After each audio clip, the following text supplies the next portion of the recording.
ఏపీలో కూటమి ప్రభుత్వంలో భాగస్వామిగా ఉన్నటువంటి జనసేన పార్టీ తరపు నుంచి ఉద్యమి పేరుతో సభ్యత్వ నమోదు కార్యక్రమం పెద్ద ఎత్తున జరుగుతోంది ప్రస్తుతం రాష్ట్రంలో. అయితే ఈ ఉద్యమి సభ్యత్వ నమోదు కార్యక్రమంపై ఇప్పటికే చాలా రకాల విమర్శలు వస్తున్నాయి. ఓ పక్కన తెలుగుదేశం నుంచి ఈ సభ్యత్వ నమోదు కార్యక్రమానికి స్పాన్సరింగ్ జరుగుతుందనే ఆరోపణలు ఒకవైపు ఉంటే, మరోవైపు ఇప్పటికే పార్టీ వీడి వదిలిపోయి ఇతర పార్టీలో చేరిన నేతల పేరిట కూడా సభ్యత్వాలు నమోదవుతున్నటువంటి పరిస్థితి. సో ఈ క్రమంలో అసలు జనసేన సభ్యత్వ నమోదు కార్యక్రమం అసలు గుట్టు విప్పేందుకు మనతో జాయిన్ అవుతున్నారు ప్రముఖ జనసేన మాజీ నేత శ్రీకాంత్ గారు. సార్ నమస్తే, బాగున్నారా? సార్ నమస్తే సార్. సభ్యత్వ fine sir, I'm very fine. సభ్యత్వ నమోదు కార్యక్రమం ఉద్యమి పేరుతో జరుగుతుంది. అంటే మీరు మొన్నటి వరకు మా జనసేన పార్టీలో ఉన్నారు కాబట్టి మీకే క్లియర్గా తెలుస్తుంది అసలు ఏం జరుగుతుంది. మీ విషయంలో కూడా ఏదో జరిగిందని అంటున్నారు, అసలు ఏం జరిగింది? సార్ గతంలో జనసేన పార్టీలో ఉన్నప్పుడు మాకు అవన్నీ లోపాలన్నీ కనిపించలేదు, కానీ అట్లాంటి సభ్యత్వ కార్యక్రమాల్లో మేము ఫస్ట్ 2021లో స్టార్ట్ అయినప్పుడు కష్టపడి కార్యకర్తలని, అంటే పార్టీ కోసం పనిచేసే కార్యకర్తల్ని మాత్రమే మేము టార్గెట్ గా పెట్టుకొని వాళ్ళతో మాట్లాడి మన పార్టీలో సభ్యత్వం తీసుకోండి అని చెప్పించడం జరిగింది సార్. ఇప్పుడు 2026కి వచ్చేసరికి అది ఎలా ఉందంటే, నేను 2024లోనే పార్టీ నుంచి బయటకు వచ్చేసాను. అసలు ఆ పార్టీ సిద్ధాంతాలే నాకు కొద్దిగా నచ్చలేదు. వాటి గురించి నేను ఎక్స్ప్లెయిన్ చేస్తాను సార్ ఏంటనేది. వచ్చేసి 2 years అయిపోయిన తర్వాత ఇప్పుడు నాకు రీసెంట్ గా ఒక SMS వచ్చింది, మీ సభ్యత్వాన్ని రెన్యువల్ చేయబడింది అని. పార్టీ వదిలి 2 ఏళ్ళు అవుతున్నా సరే మేము సభ్యత్వం రెన్యువల్ చేస్తున్నారు. ఆల్రెడీ నేను లాస్ట్ ఇయర్ కూడా మా ఫ్రెండ్ ఒక వ్యక్తికి చెప్పడం జరిగింది, ఆ పార్టీలో ఉన్న వ్యక్తికి. సరే అది ఎలా జరిగిందో ఏమో తెలియదు అన్నారు, బట్ ఓకే అయిపోయింది. బట్ ఈ సంవత్సరం కూడా అంటే నేను ఇంక వాళ్ళని ప్రశ్నించడం జరుగుతుంది సార్. నా రెన్యువల్ మాకు మీ పార్టీ వద్దురా బాబు అని మేము బయటకు వచ్చి మేము వైఎస్ఆర్ కాంగ్రెస్ పార్టీలో జాయిన్ అయ్యి అఫీషియల్ గా ప్రతి ఒక్కరికి కూడా మేము తెలియజేసాం, మేము వైఎస్ఆర్ పార్టీతో కొనసాగుతాం కూడా చెప్పాం. అయినా కూడా మా సభ్యత్వాలు చేస్తున్నారంటే అసలు ఎందుకు చేస్తున్నారని మేము సోషల్ మీడియా ద్వారా నేను ప్రతి ఒక్కరిని కూడా ప్రశ్నించడం జరిగింది సార్. నెల్లూరు జిల్లాకి హెడ్ గా ఎవరైతే ఉన్నారో వాళ్ళని కూడా మేము ప్రశ్నించాం. బట్ సార్ ఈ సభ్యత్వాల కార్యక్రమం అనేది ఒక చండాలం సార్, చెప్పాలంటే చాలా చండాలం ఈ జనసేన పార్టీ చేస్తున్నటువంటిది. అది ఎలా జరుగుతుంది అంటారు? ఏంటి ఆ విమర్శలు ఏంటి, ఏం జరుగుతుంది అసలు? సార్ ఇప్పుడు ఏ నేషనల్ పార్టీలైనా చూసుకోండి, రాష్ట్ర స్థాయి పార్టీలు కానీ నేషనల్ పార్టీలు కానీ సార్, ఎక్కడైనా సభ్యత్వ కార్యక్రమాలు వాళ్ళు చేస్తున్నారా చేయట్లేదని ఎవరికి తెలియదు సార్. చాలా గోప్యంగా ఉంటాయి వివరాలన్నీ కూడా. వాళ్ళ పార్టీకి సంబంధించిన వ్యక్తి ఎవరు అనేది ఎవరు కూడా బయట రివీల్ చేశారు, చాలా గోప్యంగా పెట్టుకుంటారు. అదేవిధంగా మన ఆంధ్రప్రదేశ్ విషయానికి వస్తే సార్, వైఎస్ఆర్ కాంగ్రెస్ పార్టీ సభ్యత్వాలు చేస్తుంది సార్.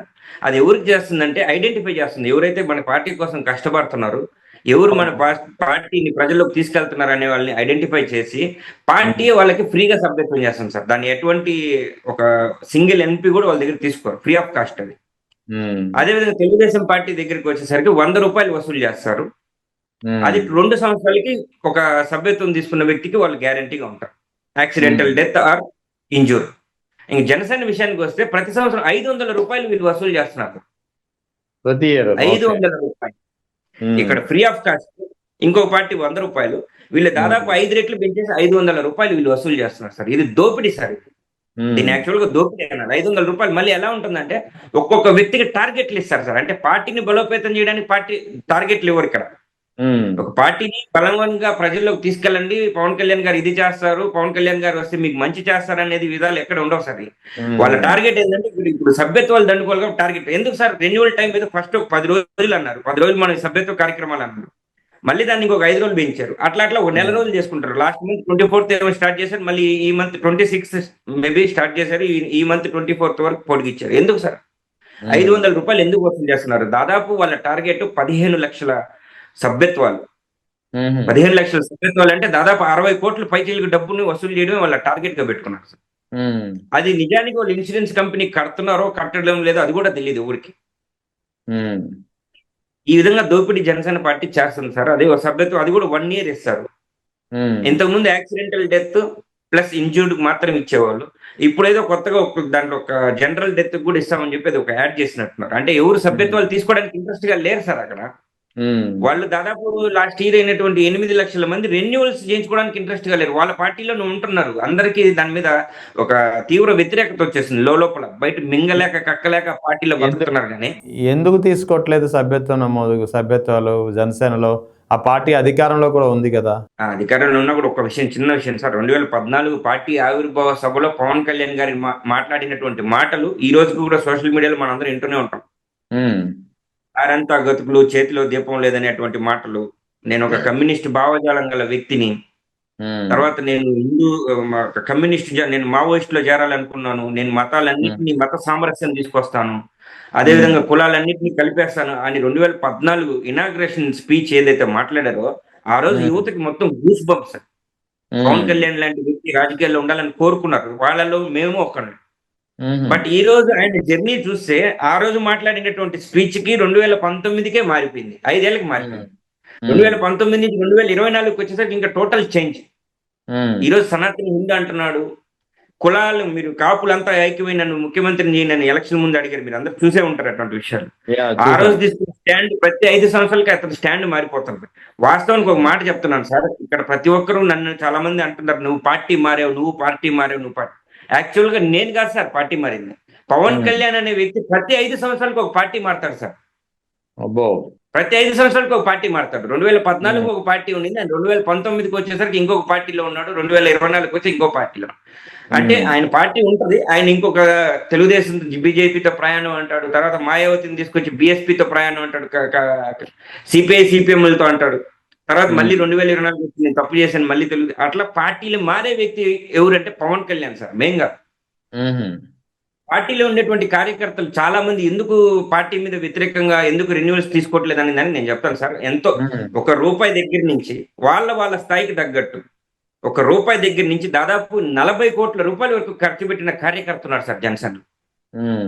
40 కోట్లు సొంత డబ్బు ఖర్చు పెట్టుకొని ఒక గుర్తింపు అనేది లేకుండా, చివరికి పార్టీ గుర్తింపు లేకుండా వాళ్ళని వ్యతిరేకిస్తే ఇంకొక కొత్త వర్గం ఏదైనా డబ్బులు పెట్టి ఖర్చు పెట్టే వాళ్ళు వస్తే వాళ్ళకి ప్రియారిటీ ఉంటుంది తప్ప, ఈ కష్టపడ్డ వ్యక్తి ఎవరైతే మన కోసం జెండాలు మోసారో, ₹1 ఖర్చు పెట్టి, ఒక ₹10 ఖర్చు పెట్టి జనసేన ఆఫీసుల చుట్టూ ఒక 10 మందిని 100 మందిని తీసుకురావడం లాంటి కార్యక్రమాలు చేశారు, అటువంటి ఏ కార్యకర్తకి కూడా జనసేన పార్టీలో ఈరోజు గుర్తింపు లేదు sir. First of all 2014 party పెట్టినప్పుడు పార్టీలో నుంచి మేము ఏ ఊరైతే జంప్ చేస్తామో వాళ్ళు ఎవరిని తీసుకోనని చెప్పాడు యాక్చువల్ గా. అట్లాంటి పరిస్థితుల్లో 2014 నుంచి 2019 వరకు పార్టీని భుజాల మీద మోసింది ఎవరు సార్?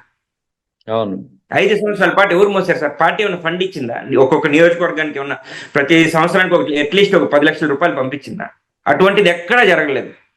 ఎవరైతే అభిమానులుగా ఉన్నారో, అభిమానులుగా ఉన్నటువంటి వ్యక్తులు పార్టీని భుజాల మీద మోసారు సార్. అట్లీస్ట్ జెండాలు కూడా కొనుక్కోవాలి సార్, ఫ్రీగా పార్టీ ఇవ్వదు. జెండాలు కండువాళ్ళు కూడా డబ్బులు కట్టి కొనుక్కొని సొంతగా ప్రిపేర్ చేయించుకొని తిరిగి 5 సంవత్సరాలు మోసిన తర్వాత పవన్ కళ్యాణ్ గారి స్ట్రాటజీ పూర్తిగా 2019లో మారిపోయింది. ఎవరైతే నాయకులు వచ్చారో కొద్ది గొప్ప డబ్బు పెట్టుకుంటాం అనుకుంటున్నారు, వాళ్ళకి ప్రియారిటీ ముందు నుంచి పార్టీని భుజాల మీద. నెల్లూరు విషయానికి వస్తే సార్, 2014 to 19 టోనీ బాబు అనే వ్యక్తి పార్టీని భుజాల మీద వేసుకుని నడిపించారు నెల్లూరు జిల్లా మొత్తం మీద. 5 సంవత్సరాల్లో ఆయనకి ఎంత ఖర్చు అయి ఉండొచ్చు. అతను కూడా ఒక మధ్యతరగతి కుటుంబం వాడు సార్. అతనికి ఎవరైనా ₹4 వచ్చి డబ్బులు, టోనీ బాబు మనం ఈ కార్యక్రమం చేస్తున్నాం, మీరు 10,000 పెట్టుకోండి, అట్లా అంటే అందరు గ్యాదర్ అయితే చేయగలం, కానీ ఒక్కడే పెట్టుకుని లక్షలు అంటే ఒక మధ్యతరగతి కుటుంబం వాడికి సాధ్యం అవుతుందా? ఇప్పుడు ఆయన ఎక్కడ ఉన్నాడు? నెల్లూరులోనే ఉన్నాడు సార్. కానీ పార్టీ మారాలా, ఎందుకంటే అతను ఫస్ట్ నుంచి కూడా పవన్ కళ్యాణ్ గారి వీరాభిమాని. స్టేట్ పవన్ కళ్యాణ్ దానికి ప్రెసిడెంట్ గా ఉన్నారు. తర్వాత కొన్ని కారణాలు, అంటే కొంత వ్యక్తులు చెప్పొచ్చో చెప్పకూడదు, బట్ కులం అనేది ఖచ్చితంగా కులం కార్డు పనిచేస్తుంది సార్. అంటే ఇప్పుడు కులం కార్డు ఏది జనసేన పార్టీలో ఉన్న జన సైనికులంతా ప్రధానంగా మెజార్టీ కాపు కులస్తులే. అవును సార్, అవును. వేరే కులం ఇక్కడ పనిచేస్తుంది సార్. ఎందుకంటే ఎవరైనా అగ్ర కులం వాళ్ళు అనేది ఉంటే మాత్రం వాళ్ళకి ప్రియారిటీ కంపల్సరీ ఉంటుంది సార్. పైకి పవన్ కళ్యాణ్ గారు మాట్లాడినన్ని మాటలు 4 గోడల మధ్యలో ఉండవు సార్. మీ కులం ఏంటని అడుగుతాడు తెలుసా ఆయన? ఎవరైనా కులం ఏం కులస్తులని అడుగుతాడు. నెల్లూరులో నా స్నేహితులు చాలా మందికి అవమానాలు జరిగాయి సార్ ఈ రూముల్లో. అంటే ఎలాగా ఆయన కలవడానికి వెళ్ళినప్పుడు ఇంటర్నల్ గా మాట్లాడేటప్పుడు అడుగుతుంటారు ఆయన? సార్ కొంతమంది పార్టీ పదవులు ఆశించి పనిచేసే వాళ్ళు ఉన్నారు సార్. అందరూ ఒకేలాగే ఉన్నారు. అంటే నాకేం వద్దు, నాకేమి ఇవ్వకపోయినా పని చేస్తాననే వ్యక్తులు ఉన్నారు. లేదు నేను పని చేసి నా గోల్ నేను ఖచ్చితంగా ఈ నియోజకవర్గానికి ఇన్ఛార్జ్ అవ్వాలను, లేదంటే నాకు ఒక ఉపాధ్యక్షుడు జనరల్ సెక్రటరీ కావాలను, ఇట్లా పదవుల కోసం పనిచేసే వాళ్ళు ఉన్నారు. ఎవరు టార్గెట్ లేకుండా ఈరోజు ఎప్పుడు పని చేశారు, ఇంక్లూడింగ్ పవన్ కళ్యాణ్ అనే వ్యక్తి కూడా పని చేయాలంటే ఆయన ముందు ఒక టార్గెట్ ఉండాలి. వితౌట్ టార్గెట్ ఎవడే పని చేయలేడు. అట్లాంటి టార్గెట్ ఉన్నటువంటి వ్యక్తులు పనిచేసి పవన్ కళ్యాణ్ గారిని డైరెక్ట్ గా అడిగినటువంటి సందర్భాల్లో, సార్ మేము కష్టపడి పనిచేస్తాం, మాకు గుర్తింపు ఇవ్వండి సార్, మాకు కూడా కమిటీల్లో స్థానాలు కల్పించండి అన్నప్పుడు మీ కులం ఏంటి అని అడిగినటువంటి సందర్భాలు, అంటే వాళ్ళు షాక్ అయిపోయారు. పవన్ కళ్యాణ్ గారి నోటి గుండా ఇట్లాంటి మాట వస్తుందా అని ఊడు కూడా కలగనలేదు సార్. అంటే ఏ కులం అయితే ఆయన ప్రాధాన్యత ఇస్తుంటారు సార్? డెఫినెట్ గా సార్ కాపు కులానికి ఆయన ప్రాధాన్యత ఇస్తారు సార్, ఇది నో డౌట్. కాపు కులస్తులకి తర్వాత నియోజకవర్గం వారీగా కూడా ఆయన లెక్కలేస్తారు సార్. అంటే ఈ నియోజకవర్గం రెడ్డి గారికి ఇస్తే మనకి ఫలితం ఉంటుంది, ఈ నియోజకవర్గం చౌదరికి ఇస్తే ఉంటుంది, ఆ క్యాలిక్యులేషన్స్ తో కూడా నియోజకవర్గంలో అంటే కష్టపడి పని చేసే వాడితో సంబంధమే లేదు సార్. లేదు. ఓకే, డబ్బులు ఉన్నవాడికి తర్వాత కుల ప్రభావం ఉన్నవాడికి మాత్రమే పదవులు వస్తాయి. నెల్లూరు నియోజకవర్గం నెల్లూరు చూడండి సార్, మా నెల్లూరు సిటీ గానీ రూరల్ గానీ 2019లో పోటీ చేసిన ఇద్దరు వ్యక్తులు రెడ్డి సార్. కేతం రెడ్డి వినోద్ రెడ్డి, మనుక్రాంత్ రెడ్డి. అవును, ఎందుకంటే అక్కడ రెడ్డిస్ మధ్యలోనే పోటీ జరుగుతుంది. రెడ్డిస్ ఎందుకు సార్ కాపుల్లో లేరా సార్? అక్కడ నెల్లూరులో కాపుల్లో జనసేనలో ఉండే వాళ్ళు లేరా సార్? రబ్బర్ చెప్పులు వేసుకున్నట్టు చేత రాజకీయం చేపిస్తానని చెప్పింది ఊరికనే, అది తెర మీద మాటల వరకే నిలిచే గానీ, ఈ రబ్బర్ చెప్పులు వేసుకున్న ఆఫీసుల చుట్టూ తిరిగిన వాళ్ళ చెప్పులు అరిగిపోయినాయి కానీ వాళ్ళకి గుర్తింపు ఐడెంటిటీ కూడా లేకుండా పోయింది పార్టీలో. మరి ఎందుకంటే ఇంకా కాపులు ఆ పార్టీని మోస్తున్నారు, ఆ పార్టీని కానీ ఆ పార్టీని సేనాని కానీ ఇంకా మోస్తున్నారు కాపులు సామాజిక వర్గం అంటే మీరేం చెప్తారు సార్? కాపుల్లో కూడా మొత్తం వ్యతిరేకత అయితే ఉంది సార్. 2020 ఇప్పుడు జస్ట్ నేను దీని గురించి చెప్తాను. ఎందుకు మోస్తున్నారంటే ఎక్కడో చిన్న ఆశ, రాబోయే ఎన్నికల్లో అయినా నాకు ఒక స్థానాన్ని కల్పిస్తారేమో, రాబోయే ఎన్నికల్లో అయినా నేను ఒక మండల స్థాయి కావచ్చు, జిల్లా స్థాయి కావచ్చు, లేదంటే మున్సిపాలిటీ కార్పొరేషన్ ఎలక్షన్స్ లో కావచ్చు, నాకు ఒక స్థానం దక్కుతుందనే చిన్న ఆశతోటే పనిచేస్తున్నారు. పవన్ కళ్యాణ్ అనే వ్యక్తి సీఎం చేసుకుంటే ఆయన చెప్పినటువంటి మాటలన్నీ కూడా నెరవేరుస్తాడు. మన కాపు కులానికి ఒక మంచి గుర్తింపు వస్తుంది. ఎన్నో సంవత్సరాలుగా రంగా గారి టైంలో కూడా మనం కోల్పోయాం. ఈసారైనా పవన్ కళ్యాణ్ అనే వ్యక్తి వచ్చాడు కాపు కులంలో, మనం కాపాడుకొని అతను ముఖ్యమంత్రి చేసుకోవాలని కాపులు అయితే పాపం నిస్వార్థంగా పనిచేస్తున్నారు సార్. నిస్వార్థంగా పని చేశారు. కానీ ఈ నెక్స్ట్ గాని ఎలక్షన్ కోడ్ గాని వస్తే, ఇది ఈ పంచాయతీ ఎన్నికలకు సంబంధించి కానీ మున్సిపల్ కార్పొరేషన్ ఎన్నికలకు కానీ వస్తే, ఇక్కడ గనక కష్టపడి పని చేసిన వాళ్ళకి అన్యాయంగా జరిగితే సార్ 2029కి జనసేన పార్టీ 0 సార్. అంటే అందరూ బయటకు వచ్చేస్తారా ఏంటి, ఏం జరుగుతుంది? మాక్సిమం బయటకు వచ్చేస్తారు సార్. అందరి మనసుల్లో ఉండేది ఇదే మాక్సిమం. కానీ ఎవరు ఉంటున్నారంటే ఆ పార్టీని అడ్డం పెట్టుకుని డబ్బులు సంపాదించే వ్యక్తులు మాత్రం ఆ పార్టీలో ఉంటున్నారు సార్. అంటే చూడండి, కొంతమంది ఇంకా సమయం కోసం వెయిట్ చేస్తున్నారు, వెళ్ళిపోదాం, మన వల్ల కాదు, మనం ఖర్చు పెట్టేసుకున్నాం, మనకు గుర్తింపు రావట్లా. కానీ కొంతమంది వ్యక్తులు ఎలా ఉన్నారంటే సార్, మనం 2014లో పార్టీలో లేదు, 2019లో పార్టీలో లేదు, 2024 గెలిచిన తర్వాత వచ్చారు పార్టీలోకి. గెలిచిన తర్వాత గెలిచిన వాడిని మనోడు అని చెప్పుకోవడం పెద్ద దాంట్లో మజా ఏముంది సార్? ఎవడైనా చెప్పుకుంటాడు గెలిచిన వాడిని మావోడు అని చెప్పుకోవడం. ఈ విధంగా వచ్చిన క్రమంలో డబ్బులు మాత్రమే వాళ్ళ ఎజెండా సార్. ఒక్కొక్కరు జనసేన పార్టీలో ఉండి కోట్లు సంపాదించుకున్న వ్యక్తులు కూడా ఉన్నారు సార్. ఎవరెవరు ఉన్నారు? కోట్లు పేర్లు మళ్ళీ ప్రస్తావిస్తాను సార్ సమయం వచ్చినప్పుడు. కోట్లు సంపాదించుకున్న వ్యక్తులు మన ఎలక్షన్ 2024 ఎలక్షన్ టైంలో కావచ్చు, లేదంటే అంతకు ముందు కూడా కావచ్చు, వాళ్ళు ఏం చెప్తారంటే పవన్ కళ్యాణ్ గారికి నాకు చాలా దగ్గర ఇది ఉంది, మేము కల్పిస్తాం, ఫోటోలు తీపిస్తాం, మేము తీసుకుని వెళ్తాం, నేను ఏదైనా చెప్తే పవన్ కళ్యాణ్ గారు వింటారు, ఇటువంటి మాటలు చెప్తారు. అమాయకులు అంటే కొత్తగా వచ్చి పార్టీలో ఈ అన్నతో ఉంటే మనం ఖచ్చితంగా పవన్ అన్న దాకా వెళ్ళిపోవచ్చు, ఈ అన్నతో ఉంటే మనకి జిల్లాలో మనకు ఒక కార్యవర్గంలో చోటు కల్పిస్తారు. ఇట్లా ఆశలతో వాళ్ళకి ఒక 10 లక్షలు, 15 లక్షలు, 20 లక్షలు డొనేట్ చేసి చేసి చేసి ఇట్లా అలిసిపోయి సైడ్ అయిపోయిన వాళ్ళు నెల్లూరు జిల్లాలోనే ఉన్నారు సార్. అసలు పవన్ కళ్యాణ్ జన సైనికుల ఆవేదన కానీ జన సైనికుల ఆలోచనలు కానీ వినే పరిస్థితి ఎప్పుడైనా ఉంటుందా పార్టీలో? అతను ఏం వినడు సార్.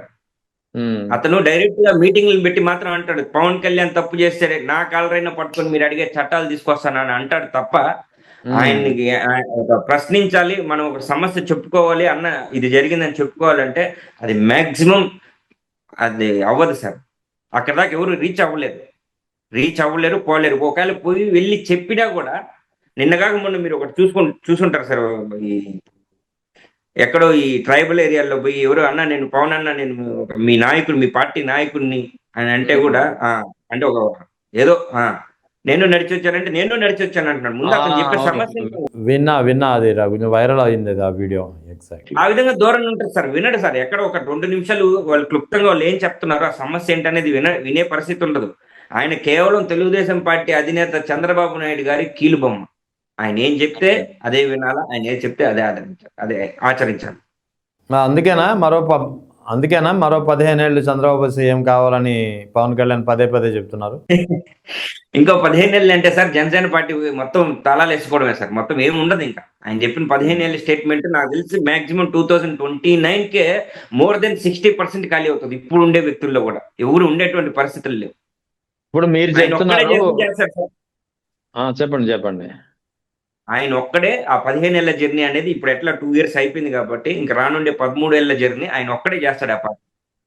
ఓకే. ఇక ఇంకోటి మీరు జనసేన పార్టీకి పట్టిన పెద్ద దరిద్రం ఎవరంటే వాళ్ళ సొంత అన్న మెగా బ్రదర్ నాగబాబు గారు.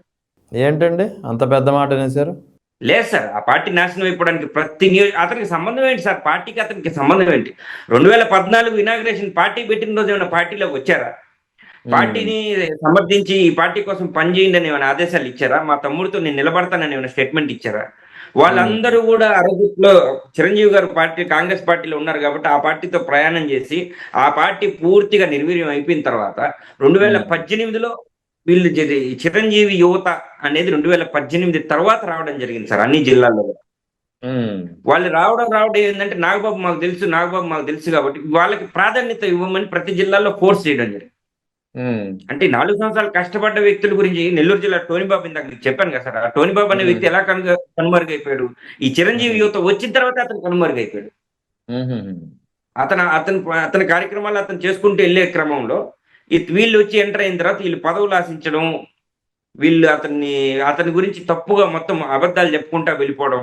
పవన్ కళ్యాణ్ అనే వ్యక్తి ఏదైనా విషయాలు చెప్తే సార్ దాని మీద క్షుణ్ణంగా ఎంక్వైరీ చేసి కనుక్కునే విషయాలు ఉండవు సార్.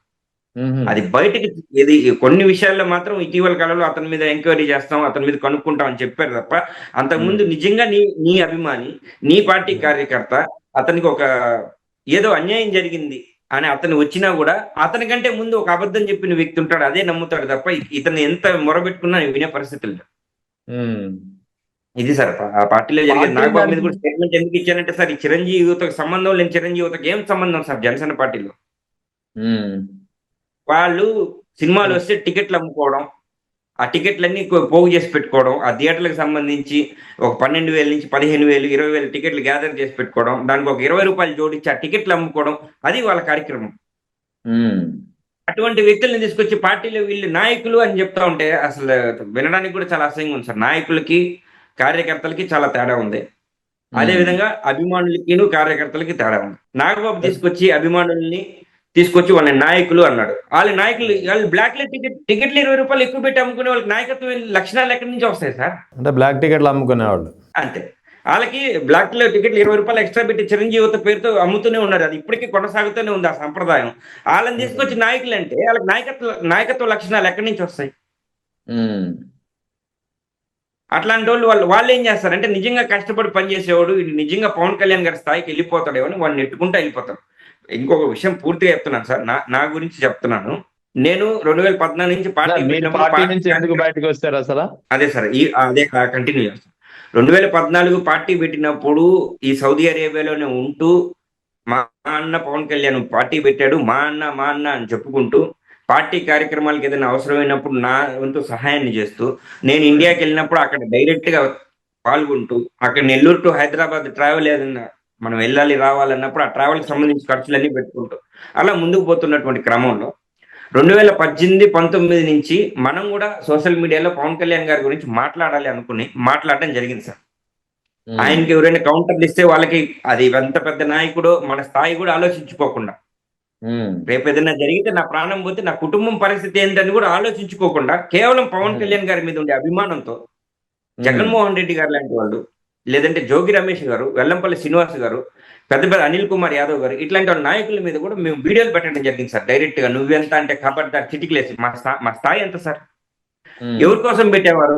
పవన్ కళ్యాణ్ గారి కోసం పెట్టాం. అటువంటి సమయంలో పవన్ కళ్యాణ్ గారు నాకు డైరెక్ట్ గా గుర్తించి ఒక పార్లమెంటరీ కమిటీలో నాకు ఒక స్థానాన్ని కల్పించారు సార్. జనసేన బీజేపీ సమన్వయ కమిటీ ఇన్ఛార్జిగా నెల్లూరు పార్లమెంట్ ఇన్ఛార్జిగా నన్ను నియమించడం జరిగింది. ఓకే.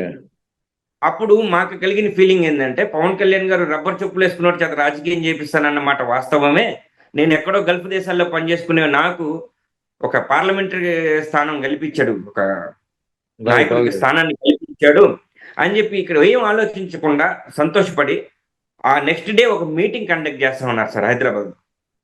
ఈ పార్లమెంట్ కమిటీలు ఏదైతే వేసారో ఆంధ్రప్రదేశ్ టోటల్ గా ఆంధ్రప్రదేశ్ మొత్తం మీద 45 మందికి ఆ కమిటీలో స్థానం దక్కింది. ఆ 45 మందితో మీటింగ్ ఉంది, మీరు ఖచ్చితంగా మీటింగ్ అటెండ్ అవ్వాలని మెసేజ్లు వచ్చాయి సార్ మాకు.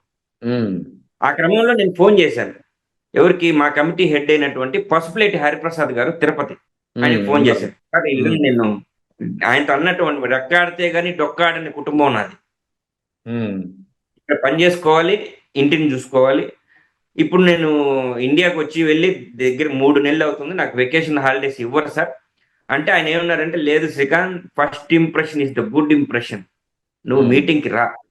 నువ్వు మీటింగ్కి వస్తే పవన్ కళ్యాణ్ గారు నిన్ను ఇంతవరకు కేవలం ఒక సెల్ ఫోన్ లో మాత్రమే చూశాడు నీ వీడియోలు, ఇంక మీదట డైరెక్ట్ గా కలిసే అవకాశం నీకు ఉంటుంది, నువ్వు ఖచ్చితంగా రా అంటే సార్ కంపెనీలో చండాలమైనటువంటి అబద్ధాలు చెప్పుకొని ఇక్కడి నుంచి రావడం జరిగింది. 2020 మార్చ్ లో వచ్చాను సార్. మార్చ్ 7th హైదరాబాద్ లో దిగాను. హైదరాబాద్ దిగంగానే SMS వచ్చింది, party meeting has been cancelled. ఇదేంది క్యాన్సిల్? నేను సౌదీ అరేబియా నుంచి టికెట్ పెట్టుకుని అబద్ధాలు చెప్పి అన్ని చెప్పుకుని ఇక్కడికి వస్తే పార్టీ మీటింగ్ క్యాన్సిల్ అయింది. మళ్ళీ హరిప్రసాద్ గారికి ఫోన్ చేస్తే, లేదు శ్రీకాంత్, రేపు విజయవాడలో కండక్ట్ చేస్తారు అదే మీటింగ్, నువ్వు విజయవాడ వచ్చి కళ్యాణ్ గారు విజయవాడ వస్తున్నారు అన్న. మళ్ళీ అంటే సార్ ఎలా ఉంటుందంటే, నేను ఒక నాయకుడిని అయిపోయినాను ఒక ఫీలింగ్ అనమాట. ఒక వైట్ షర్టు, ఇస్త్రీ షర్టు, నాతో పాటు ఒక 10 మంది కార్యకర్తలు వేసుకుని 2 కార్లు పెట్టుకుని దాని అంతా ఖర్చు పెట్టుకుని మెయింటైన్ అంటే ప్రదర్శించడం, నేను ఒక నాయకుడిని అయిపోయినాను ఒక ఆనందం. ఆడేం లేదు సార్, అంత వాస్తవంగా అంత ఏం లేదు. ఎవరికి నాలాంటి వాళ్ళు చాలా మంది ఉన్నారు. అక్కడి నుంచి మళ్ళీ విజయవాడకు వచ్చిన తర్వాత మీటింగ్ కండక్ట్ అయితే నాదెళ్ల మనోహర్ గారిని రిసీవ్ చేసుకుంటే డైరెక్ట్ నాదెళ్ల మనోహర్ గారు గుర్తుపట్టి, ఏం శ్రీకాంత్ బాగున్నావా, సౌదీ నుంచి ఎప్పుడు వచ్చావు, సౌదీ అరేబియా శ్రీకాంతే కదా నువ్వు, సార్ ఓకే రా అమ్మా, లోపలికి తీసుకెళ్లి మీటింగ్ ఏరియాలో అందరికి పరిచయం చేశారు. కళ్యాణ్ గారు ఆ రోజు రాలేదు. నిరాశతో నెల్లూరు వెళ్ళిపోవడం జరిగింది సార్. నెల్లూరు వెళ్ళిపోయిన తర్వాత నేను ఈగర్లీ వెయిటింగ్, ఈ ఒక కమిటీలో నాకు ఒక స్థానాన్ని కల్పించాడు, పవన్ కళ్యాణ్ అన్న స్థానాన్ని కల్పించాడు కాబట్టి మనం ఒక ఫ్లవర్ బొకే ఇచ్చి ధన్యవాదాలు చెప్పుకొని ఒక శాల్వా కప్పేసి వెళ్ళిపోతే మన పని అయిపోతుంది, మన పని మనం చేసుకోవచ్చు అని అనుకున్నాను సార్. 10 రోజులు అయిపోయింది, విజయవాడలో మీటింగ్లు జరుగుతున్నాయి, నెల్లూరు టు విజయవాడ తిరుగుతూనే ఉన్నాను, ఎక్కడ అవకాశం దొరకలా. 3 అడుగులు సార్, జస్ట్ 3 అడుగుల దూరంలో పవన్ కళ్యాణ్ గారు నేను ఉన్నప్పుడు నోరు నా గొంతు పొయ్యేలా అరిశాను, అన్నా పవన్ కళ్యాణ్ అన్నా పవన్ కళ్యాణ్ అన్నా, నేను శ్రీకాంత్ అన్నా, సౌదీ అరేబియా నుంచి వచ్చానన్నా, ఒక్కసారి చూడన్నా ప్లీజ్ అన్నా ఒక్కసారి చూడు. కళ్ళు రెప్పలు పైకెత్తినోడు కాదు సార్, కళ్ళు రెప్ప కూడా పైకెత్తినోడు కాదు. నా ఆవేదన, అన్న శ్రీకాంత్ని వచ్చానన్న ఒక్కసారి అంటే కూడా తల కింద దింపుకొని ఇలా ఊపుకుంటా వెళ్ళిపోయాడు తప్ప కనీసం పలకరించినటువంటి సందర్భం లేదు. అంటే ఆయనే గుర్తించి నాకు పదవి ఇచ్చాడు కదా సార్, అది ఆయనకే చెప్పుకోవాలి కదా. నేను కొంతమంది అనొచ్చు, నిన్ను ఎందుకు చూడాలి, నీతో ఎందుకు మాట్లాడాలి అనేది పక్కన పెడితే, ఆయనే డైరెక్ట్ గా శ్రీకాంత్ అంటే ఎవరు కనుక్కోండి అని చెప్పి మీ ఆఫీస్ లో 10 మందికి నా ఒక స్క్రీన్ షాట్, నా ఒక ఫేస్ స్క్రీన్ షాట్ ఇచ్చి కనుక్కోమని పెట్టారు కదా. అటువంటి నన్ను కలవాలని ఆశతో ఉంటుంది, అది కలవలేకుండా వెళ్ళిపోయాను సార్. అదే విధంగా కలవలేకుండా వెళ్ళిపోయాను. మళ్ళీ నేను సౌదీ అరేబియా వెళ్దామంటే తిరిగి వెళ్ళలేనటువంటి పరిస్థితి. 10 రోజులు సెలవు కోసం వచ్చిన నేను 10 నెలల పాటు ఫస్ట్ లాక్డౌన్ పాండమిక్ లో ఇరుక్కుపోయాను ఇండియాలో.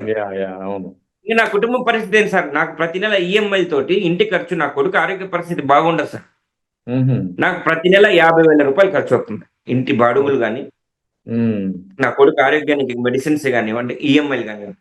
అటువంటి పాండమిక్ టైంలో 10 months నేను లాక్డౌన్ లో ఫినిష్. శాలరీ లేదు, ఇన్కమ్ లేదు, ఏం లేదు.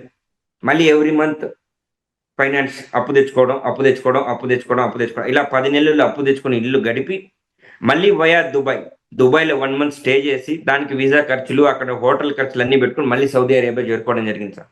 కానీ అప్పుడు కూడా పవన్ కళ్యాణ్ గారిని వదులుకోవాలని నేను అనుకోలేదు సార్.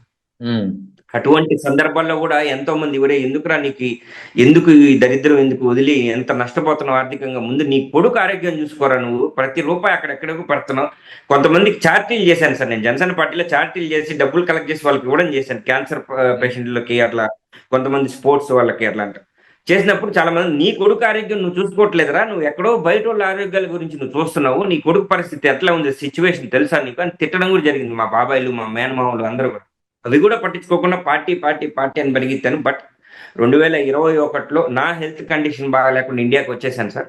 వచ్చిన తర్వాత నుంచి ఏం జరిగింది, ఇంక తర్వాత నేను మళ్ళీ ఏదో ఒక చిన్న వ్యాపారం పెట్టుకున్నా, సక్సెస్ అవ్వలేకపోయాను.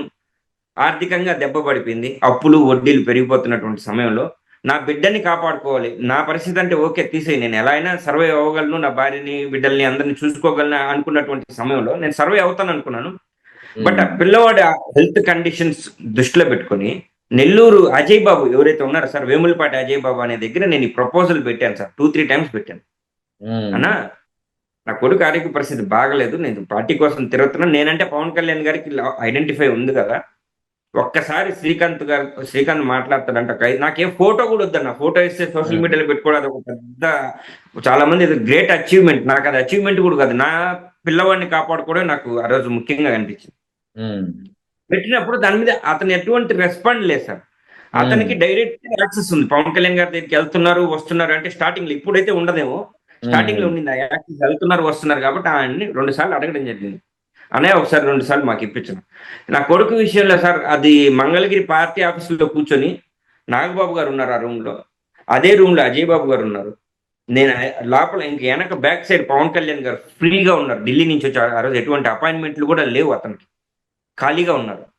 అటువంటి సమయంలో అజయ్ గారికి అపాయింట్మెంట్ ఇస్తే నేను అడిగాను సార్, 5 నిమిషాలు మీతో వస్తానన్న, నా బాధ చెప్పుకుని వెళ్ళిపోతాను, నా కొడుకుకు సంబంధించినటువంటిది ఏంటి, ఆర్థికంగా రూపాయి నాకు వద్దు, నేను చేతులు జోడించి చెప్తున్నా, ఆర్థికంగా ₹1 నాకు ఇవ్వద్దు.